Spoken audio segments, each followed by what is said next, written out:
আমার স্কুল জীবনের প্রথম পাঠ্যপুস্তকের বাইরে আমি গোপনে তখন ক্লাস 6-7 পড়ি, তখন বাড়িতেই আমার এক বড়ো ভাই পড়তেন আরব্য উপন্যাস, পারস্য উপন্যাস, শ্রী ফরহাদ, এই বইগুলা।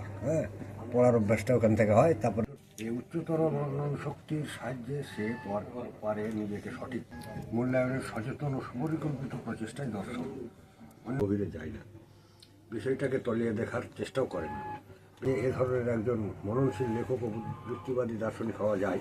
প্রলয় কেমন ঘটিবার আগে দজ্জাল নামে এক ভীষণ জন্তুর আবির্ভাব বাধ্য হইয়া সকলেই ধ্বংসপ্রাপ্ত হয়ে গেল।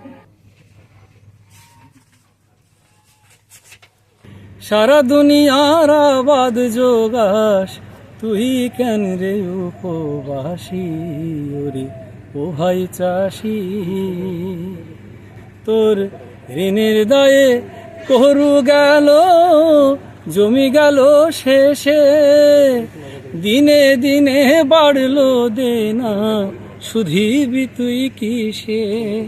রক্ত চোষা কিস্তিওয়ালা কেড়ে নিল মুখের হাসি ওরে ও ভাই চাষি।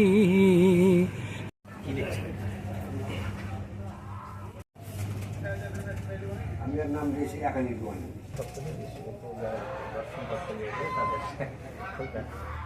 ভালো লাগে।